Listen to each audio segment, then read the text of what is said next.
Assalamualaikum. Selamat pagi kawan-kawan. Sekarang pukul 12, dekat pukul 12 dah. Pukul 12 lebih dah, 12.10 dah kawan-kawan. Selamat tengah hari kawan-kawan. Selamat menjamu selera. Tengah hari ni, apa menu di hadapan anda tengah hari ni? Masuk apa kawan-kawan? Kita masih berada di kandang lagi kawan-kawan. Saudara-saudara. Rakan-rakan, taulan-taulan ya. Kau hebat, dia di kandang lagi hari ni. Di kandang lagi tengah hari ni. Seperti biasa. Yang pergi ke Expo Bomber tu. Kan? Hari tu buka Bomber tu. Smart Team ada Smart Team. Tanya khabar-khabar rakan-rakan saya. Yang anggota Smart Team yang terbunuh tu. Ada tak kaitan dekat situ? Kalau pelaku dia ada dekat Lepoh Hilir ni.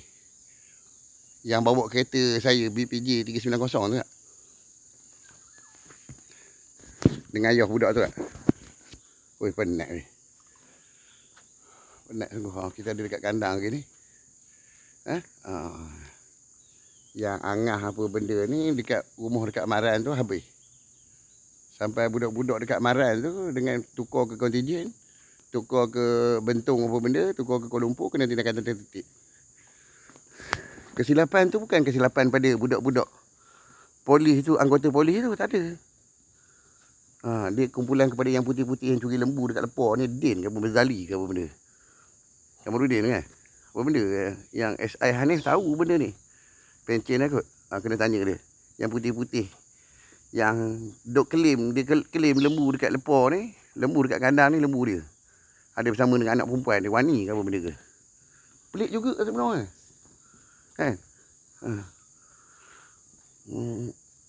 Untuk makluman Cik Saharudin, Tuan Saharudin tu, yang PDA tu, saya dengan dia ada buat satu pembayaran untuk beli lembu daripada di Kuala Kangsar, Kuala Selangor tu.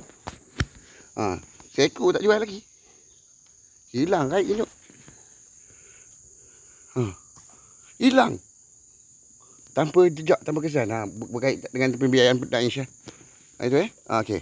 Maklum tu, terima. Yang pasal Smart tu apa benda tu yang dia pukul saya dekat situ dengan rakan-rakan dekat situ. Pasal lembu. Dengan kerbau. Lembu Bali, kerbau Bali. Daripada Sultan yang Hindu dekat Bali tu. Keluarga Sultan Hindu dekat Bali tu. Ni paman, aku minta maaf lah. Aku tak ingat masa tu Dewi mari tu. Putu mari tu balik-balik jenazah. Bangkai dia jadi, meninggal dia. Minta maaf lah. Kalau apa-apa nanti kita jumpa lain. Kita setting masa elok-elok. Kita jumpa lain insya-Allah. Mudah-mudahan.